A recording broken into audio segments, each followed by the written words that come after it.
ഞാനിന്ന് ഭയങ്കര സന്തോഷത്തിലാണ് കേട്ടോ.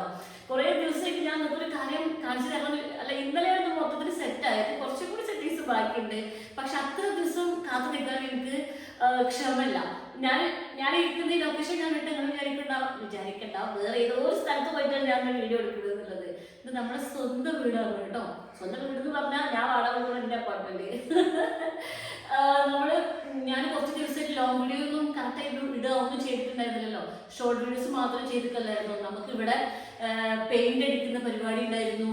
പിന്നെ എനിക്കിങ്ങനെ ഇങ്ങനെ ഇങ്ങനെ ചുമല്ലേ നമ്മൾ സ്റ്റിക്കർ പതിപ്പിക്കൂലേ, നമ്മൾ ശരീരത്തിന്റെ വീട്ടിൽ നിങ്ങൾ കണ്ടിട്ടുണ്ടാവില്ലേ, ആ സംഭവം ചെയ്യേണ്ട പരിപാടി ഉണ്ടായിരുന്നു. അതൊക്കെ കുറച്ചും കൂടി ബാക്കിയുണ്ട്. ഇനി പെയിന്റ് അടിക്കുന്ന ജോലിയിൽ ഞാൻ കുറേ ദിവസം പോയിട്ട് പെയിന്റ് അടിക്കലും പിന്നെ അത് വൃത്തിയാക്കലും ഒക്കെ ആയിട്ട് പിന്നെ നമ്മൾ പുതിയ സോഫ സെറ്റ് വാങ്ങിച്ചു. അതായത് ഈ നമ്മൾ ആദ്യം ഉണ്ടായിരുന്ന ഈ സോഫ സെറ്റ് ഉണ്ടല്ലോ, അതിന് ഒരു 10-12 വർഷത്തെ പഴക്കുണ്ട്, 8-10 വർഷത്തെ പഴക്കുണ്ട്. ഇങ്ങനെ ആകെ കേട് വരും ഒക്കെ ചെയ്തിട്ടുണ്ടായിരുന്നു. അപ്പൊ എനിക്കത് മാറ്റണമെന്ന് കുറേ ദിവസമായിട്ട് ആഗ്രഹം ഉണ്ടായിരുന്നു. പിന്നെ മാറ്റണ്ടേ ഇതിനൊരു കൺഫ്യൂഷൻ ഉണ്ടായിരുന്നു.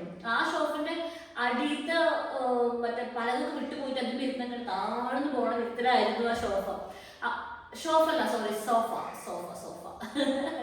അങ്ങനെ നമ്മൾ പുതിയൊരു സോഫ വാങ്ങിക്കാൻ വിചാരിച്ചു. അപ്പൊ നമ്മളത് എക്സ്ചേഞ്ച് ചെയ്തത് വെറുതെ കൊടുത്ത പോലെ കൊടുത്തിട്ടാണ്. അപ്പോൾ അതിന് വലിയ പൈസ ഒന്നും കിട്ടിയില്ല. പക്ഷെ നമ്മൾ ഈ സോഫ നമ്മൾ വാങ്ങിച്ചു, നമ്മളിനി പുതിയ വീട് വെക്കുമ്പോഴത്തേക്ക് കൊണ്ടുപോയി വരും. ഈ സോഫ വാങ്ങിക്കുന്ന പൈസ ഞാൻ വേറെ ഉണ്ടാക്കേണ്ട ആവശ്യമില്ലല്ലോ.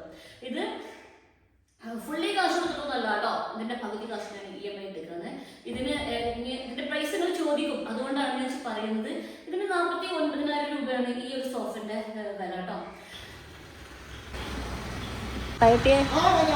എങ്ങനെയുണ്ട് എനിക്ക് കണ്ടോ? എവിടുന്ന കണ്ട്?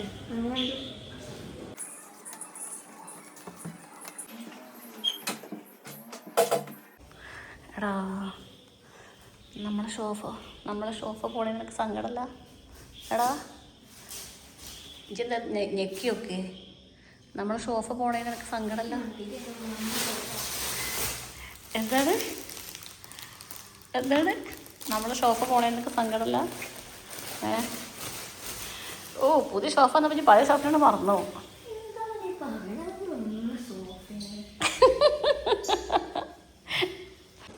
അങ്ങനെ നമ്മളെ പഴയ സോഫനെ അവർ കൊണ്ടുപോയി കേട്ടോ. ഞാനിത് ഈ സോഫ കൊണ്ടുവന്നപ്പോൾ ചെറുതായിട്ട് ഇങ്ങനെ എടുത്തിരുന്ന വീഡിയോ ആയിരുന്നു അത്. ഈ വീഡിയോയിൽ ഞാൻ ഉൾക്കൊള്ളിക്കാൻ പറ്റുമോ എന്ന് എനിക്കറിയില്ലായിരുന്നു. പക്ഷേ എനിക്കത് ഉൾക്കൊള്ളിക്കേണ്ട ആവശ്യമുണ്ടായിരുന്നു. കാരണം കുറേ കാലം കഴിയുമ്പോൾ എനിക്കെൻ്റെ പഴയ സോഫ പോകണം, പുതിയ സോഫ വരുന്നതുമായിട്ടുള്ള ഒരു വീഡിയോ എനിക്ക് തന്നെ കാണാൻ വേണ്ടിയിട്ടാണ് കേട്ടോ ഇതിങ്ങനെ വെച്ചിരിക്കുന്നത്. സത്യം പറഞ്ഞാൽ എൻ്റെ പഴയ സോഫ നല്ല ഇഷ്ടമായിരുന്നു. അതും ഞാൻ അന്ന് വാങ്ങിക്കുമ്പോൾ ഒരുപാട് ഇഷ്ടപ്പെട്ട് വാങ്ങിച്ചതായിരുന്നു. പക്ഷേ എന്താ ചെയ്യുക, ഓൻ്റെ കാലാവധി കഴിഞ്ഞു. അപ്പോൾ നമ്മളത് മാറ്റിയേ പറ്റുള്ളൂ. പിന്നെ നമ്മൾ കർട്ടൻ ചെയ്തു. പിന്നെ കാണില്ലേ, നമ്മൾ കർട്ടൻ ഹാളിൽ മാത്രമേ ചെയ്തിട്ടുള്ളൂ കേട്ടോ. ഹാളിൽ ഇവിടെയും നമ്മൾ ഒരു കർട്ടൻ ഇട്ടു. പിന്നെ നമ്മൾ ഇങ്ങനെ 2 ജനലുള്ള ഒരു കർട്ടന് അതും ഇട്ടു. അതിന് മൊത്തത്തിൽ 6,000 രൂപയാണ്. ഇത് രണ്ടിനും കൂടിയിട്ട് ഈ ഹാളിൽ കർട്ടൻ ചെയ്യാൻ വേണ്ടിയിട്ട് മാത്രമായിട്ട്.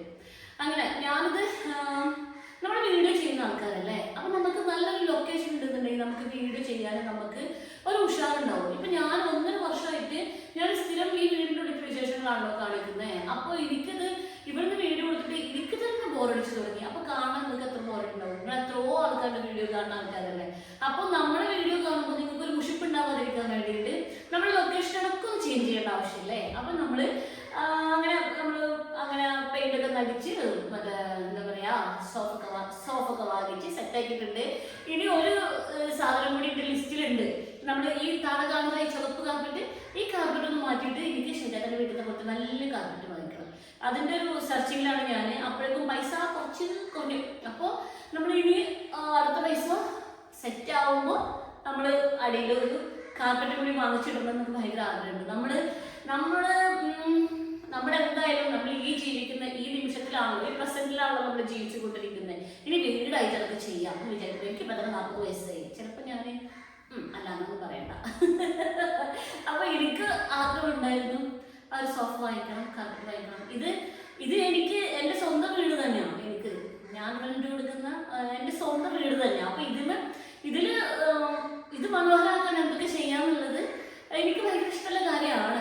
ഇതിപ്പോ എനിക്ക് ഒരു വാടക വീടല്ലേ അങ്ങനെയൊന്നും അല്ല കേട്ടോ. എനിക്ക് ഇതിന്റെ സ്വന്തം വീട് പോലെ തന്നെ. ഞാനിവിടെ ഒരു എടുക്കാനോ ഇങ്ങനെ നിൽക്കുമ്പോൾ കാല് ചുമരുമ്പോൾ വെച്ചിട്ട് നിൽക്കാൻ പോലും ഞങ്ങൾ ആരും സമ്മതിക്കാറില്ല. ഞാനത് എൻ്റെ സ്വന്തം ആയിട്ട് കരുതുന്ന ഒരു സ്ഥലമാണ് അത്. അങ്ങനെ ഞാൻ പിന്നെ വേറൊരു കാര്യം കൂടി ഉണ്ട്, അതുകൂടി കാണിച്ചു തരാം കേട്ടോ. പിന്നെ നമ്മളേതാ ഈ ടവറിന്റെ മുകളിലത്തെ ഗ്ലാസിന്റെ ടോപ്പ് മാറ്റിയിട്ട് മാർബിളിന്റെ ഇങ്ങനെ ടോപ്പാക്കി വെച്ചിട്ടുണ്ട് കേട്ടോ. ഇതിന് 16,000 രൂപയാണ് ഈ മാർബിൾ ടോപ്പിന്. ഇത് എനിക്ക് ഇന്ന് വന്ന പാർസലാണ്. ഞാൻ തുറന്നിട്ട് എനിക്ക് കാണിച്ചു തരുന്നത് കേട്ടോ. ഈ ഗ്ലാസിന്റെ ടോപ്പ് മാറ്റിയിട്ട് മാർബിൾ ടോപ്പ് അങ്ങനെ 16,000 രൂപയായി. ഇതില് ഗ്ലാസിന്റെ ടോപ്പിന് എന്തോന്ന് കൊടുത്തപ്പോൾ 1000 രൂപയും അങ്ങനെ എന്തോ ചെറിയ പൈസ കിട്ടിയിട്ടുള്ളൂ. പക്ഷെ അത് നമ്മൾ കയ്യിൽ വെച്ചിട്ട് കാര്യമില്ലല്ലോ. അങ്ങനെ ഇപ്പൊ എന്താ പറയാ, ടവർ നല്ല ഉഷാറല്ലേ. ഇപ്പൊ ഇനി വീട്ടിൽ നാട്ടിലൊക്കെ വന്നിട്ടുണ്ടെങ്കിൽ ഒരുപാട് പേർക്ക് കസേര ആക്കുള്ളൂ കേട്ടോ. പക്ഷെ ടവർ കുറച്ച് വലുതായി. അപ്പോൾ ഇതിൻ്റെ ഒരു ലിസ്റ്റിൽ ഉണ്ടായിരുന്ന ഒരു സാധനം കേട്ടോ. ഞാൻ നമ്മളെ ഗ്ലാസിന്റെ ടോപ്പിൽ മാർബിളിന്റെ ഈ കളർ ഷീറ്റ് ഇട്ടിട്ടാണ് വിചാരിച്ചിട്ടത്. പിന്നെ സോഫ വാങ്ങിക്കാൻ പോയപ്പോഴേ ഇത് ഞാൻ അവിടെ കണ്ടപ്പോൾ അങ്ങോട്ട് വാങ്ങിക്കട്ടെന്ന് കരുതിയിട്ട് കണ്ണും ചിപ്പിട്ടിട്ട് വാങ്ങിച്ചു. അങ്ങനെ കണ്ണും ചിപ്പി വാങ്ങിച്ചാലുള്ള സാധനങ്ങൾ ഉണ്ടാവുക.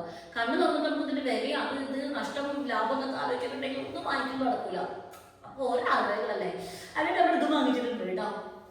പിന്നെ നമ്മൾ ഈ പെയിന്റ് അടിച്ചപ്പോഴേ ഇതൊരു മെറൂൺ കളർ പെയിന്റ് അല്ലായിരുന്നു. അതിൻ്റെ മുകളിൽ വെള്ളം അടിച്ചപ്പോൾ അതുകൊണ്ട് കറക്റ്റായിട്ടില്ല. ഇനി ഇത് ഒന്നും കൂടെ പെയിന്റ് അടിക്കേണ്ട ആവശ്യമുണ്ട്. പിന്നെ നമ്മൾ ഈ ബാത്റൂമിൻ്റെ ഡോറ് ഈ ബാത്റൂമിൻ്റെ ഡോറ് നമുക്ക് ഒന്നില്ലെങ്കിൽ വാൾപേപ്പർ അടിക്കണം, അല്ലെങ്കിൽ അതിന് വൈറ്റ് വാഷ് ബേസിൻ്റെ അടുത്ത ടൈലുമേ നമ്മൾ വാൾപേപ്പർ ഒട്ടിച്ചിട്ടുണ്ട്. പിന്നെ നമ്മൾ റൂമിൻ്റെ ഈ 2 ഡോറിന് വൈറ്റ് അടിച്ചിട്ടുണ്ട്. ഇതൊക്കെ ഒരു കോട്ട് ഒന്നും കൂടി അടിക്കാനുണ്ട് കേട്ടോ. അപ്പോൾ ഇത് ഒന്നുകൂടി നല്ല ഭംഗിയാവും. പിന്നെ നമ്മൾ ഈ അടിച്ച പെയിന്റ് ഉണ്ടല്ലോ, ഇത് നമ്മൾ ഷൈജാത്താൻ്റെ വീട്ടിൽ അടിച്ച പെയിന്റിന്റെ കളറാണ് കേട്ടോ. പക്ഷെ ആ ബ്രാൻഡും അല്ല, ആ ബ്രാൻഡിൽ നല്ല വില ഉണ്ടായിരുന്നു. ഞാൻ അത്രയ്ക്ക് വലിയ വിലയുള്ള പെയിന്റ് അല്ല അടിച്ചിരിക്കുന്നത്. ഇനി ഈ മൂലക്കലില്ല ഈ ലൈറ്റും ഈ സംഭവങ്ങളൊക്കെ ഒന്ന് റാക്കിൻ്റെ മുകളിലേക്ക് എടുത്തു വെക്കാനുണ്ട്. എനിക്ക് റാക്കിൻ്റെ മുകളിലേക്ക് കയറാൻ പേടിയായി കാരണം ഇവിടെ അവിടെ ഇങ്ങനെ ഇരിക്കണതാണ്. ഇതൊക്കെ വൈകുന്നേരം എടുത്ത് മാറ്റണം. ഞാൻ പറഞ്ഞില്ല ഈ ഡോറിൻ്റെ മുകളിൽ കൂടി കുറച്ച് പെയിന്റ് അടിക്കാനുണ്ടെന്ന്. അതുകൂടി പെയിന്റ് അടിച്ചിട്ട് വേണം ഈ ഉമ്മച്ചിനെ കൊടുത്തിട്ട് 2 ദിവസം ഇവിടെ നിർത്താൻ കേട്ടോ. ഉമ്മച്ചിനോട് പറഞ്ഞിട്ടുണ്ടായിരുന്നു അമ്മ 2 ദിവസം വരണമെന്ന്. അപ്പം അമ്മ പറഞ്ഞു ഈ പെയിന്റ് അടിക്കലും കർട്ടനിടലും എല്ലാം കഴിഞ്ഞിട്ട് എന്നെ വിളിക്കുക, അപ്പം വരാമെന്ന് പറഞ്ഞു. ഇവിടെ ഈ ശനിയാഴ്ച ഡോറിന് പെയിന്റ് അടിക്കും. ഒരു പ്രാവശ്യം കൂടി ഇതിൻ്റെ ഒരു കോട്ടും കൂടി അടിക്കണം. പിന്നെ നമ്മൾക്ക് കിച്ചണിൽ നമ്മൾ ഇതുപോലെ നമ്മൾ നേരത്തെ ടൈല് പൊട്ടിച്ച് വാൾപേപ്പർ ഞാൻ കാണിച്ചതല്ലേ, അത് നമ്മൾ കിച്ചണിലത്തെ ടൈലുമേൽ കൂടെ ഒട്ടിക്കുന്നുണ്ട്. അതുകൂടി നമ്മൾ കിച്ചണിൽ പെയിന്റ് അടിച്ചിരിക്കണം കേട്ടോ. അത് ഞാൻ അടുത്ത വീഡിയോയിൽ കാണിച്ചു തരാം. ഈ വീഡിയോയിൽ അത് കാണിക്കാൻ കിച്ചൺ അങ്ങോട്ട് സെറ്റായിട്ട് കാണിച്ചു തരാം. ഇപ്പം തന്നെ എനിക്ക് ക്ഷമ ഇല്ലാഞ്ഞിട്ടാണ്, അല്ലെങ്കിൽ മുഴുവൻ സെറ്റ് ചെയ്തിട്ട് കാണിച്ചു തരാൻ പറ്റുന്നു. പക്ഷേ എനിക്ക് ക്ഷമ കുറവാണ്. അപ്പോൾ അങ്ങനെയൊക്കെയാണ് കാര്യങ്ങൾ. നമുക്ക് ഇന്ന് വൈകുന്നേരം എൻ്റെ പല്ല് ശരിയാക്കാൻ വേണ്ടി വളഞ്ചേരിക്ക് പോകേണ്ട ആവശ്യമുണ്ട്. ഇനി എനിക്കൊന്ന് പുറത്തേക്ക് പോകേണ്ട ആവശ്യമുണ്ട്. അങ്ങനെ കുറേ കാര്യങ്ങൾ അത് വേറെ ഉണ്ട് കേട്ടോ. എനിക്കെൻ്റെ സന്തോഷം കാരണം കൊണ്ടേ ഞാനിങ്ങനെ എങ്ങനെയൊക്കെ പറയണതൊക്കെ അറിയണില്ല. അങ്ങനെയൊക്കെയാണ് കാര്യങ്ങൾ. നിങ്ങൾക്ക് സന്തോഷമായി, നിങ്ങളെല്ലാവരും കമൻറ്റ് ഇടുന്നുണ്ട് കേട്ടോ.